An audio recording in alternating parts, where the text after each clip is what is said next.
નમસ્કાર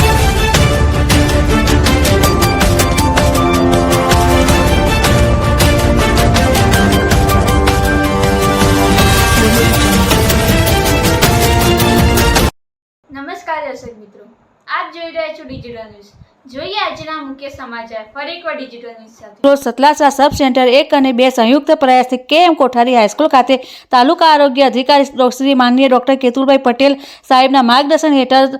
રાષ્ટ્રીય કિશોર સ્વાસ્થ્ય કાર્યક્રમ અંતર્ગત પિયર એજ્યુકેટર અને અન્ય વિદ્યાર્થીઓની સમૂહમાં મિટિંગ કરવામાં આવી હતી, જેમાં મહેમાનોશ્રીઓનું ફૂલછડી તેમજ શાબ્દિક સ્વાગત તેમજ કાર્યક્રમની રૂપરેખા ભરતભાઈ પટેલ MPHW દ્વારા કરવામાં આવી હતી, જેમાં તાલુકા વિકાસ અધિકારી માનનીય શ્રીમતી દ્રષ્ટિબેન ચૌધરી સાહેબ અને સતલાસના પોલીસ સ્ટેશનમાંથી પધારેલ ASI માનનીય શ્રી મિતેશભાઈ રબારી સાહેબ તેમજ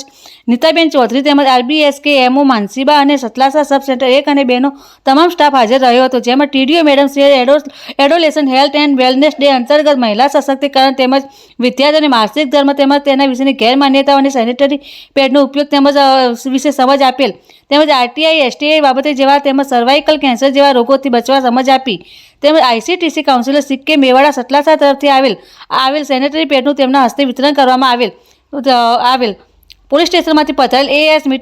મિતેશભાઈ રબારી દ્વારા કોઈપણ પ્રકારની હિંસા, ડર તેમજ અન્ય વ્યક્તિઓ થતા ફોરવર્ડ માનસિક હેરાનગતિ બાબતે સાયબર ક્રાઇમ હેલ્પલાઇન અને મહિલા કાનૂની હેલ્પલાઇન વિશે વિગતવાર માહિતી આપી। RBSK ડોક્ટર માનસીબા દ્વારા weekly iron folic acid programme વિશે વિગતવાર જાણકારી આપવામાં આવેલ તેમજ મનીષાબેન FAW સતલાસા દ્વારા પિયર એજ્યુકેટર શું છે, એજ્યુકેટર અને તાલીમ કિશોર અવસ્થામાં થતા ફેરફારોની જાણકારી આપેલ। શાળાના પ્રિન્સિપાલ શ્રી DD પટેલ સાહેબ દ્વારા આ પ્રોગ્રામને અંતર્ગત જે માહિતી મળે તે જીવનમાં ઉતારી અને રોગના ભોગ ના બનીએ, માનસિક રોગોના ભોગ ના બને તો સલાહ સૂચન કરે તેમજ સંપૂર્ણ પ્રોગ્રામ સંચાલન કરનાર NS programme officer Babubhai Prajapati દ્વારા પ્રભાતભાઈ રબારી MPHW દ્વારા પ્રોગ્રામને સફળ બનાવવાનું આયોજન કરેલ હતું અને પ્રોગ્રામ અંતે વિદ્યાર્થીઓનું ચીકીનું વિતરણ કરવામાં આવેલ હતું। આવી રીતે આવનારા વધુ સમાચાર જોવા માટે અમારી ચેનલને લાઇક કરો અને સબસ્ક્રાઇબ કરો।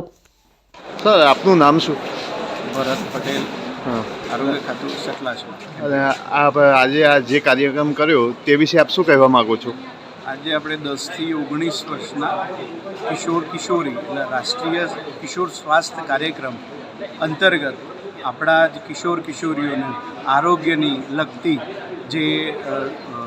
એમના ફેરફાર હોય, એમની સમસ્યાઓ હોય, એ સમસ્યાઓના નિવારણ માટે આપણે પિયર એજ્યુકેટરની દર મહિને મિટિંગ કરીએ છીએ અને આવી એક મોટી મિટિંગ આપણે દર 3 માસે કરીએ છીએ, જેમાં આપણે છેક દરેક છોકરાના જે પ્રશ્નો સુધી પહોંચીએ અને એના પ્રશ્નોનું હલ કરીએ, આરોગ્યના પ્રશ્નો।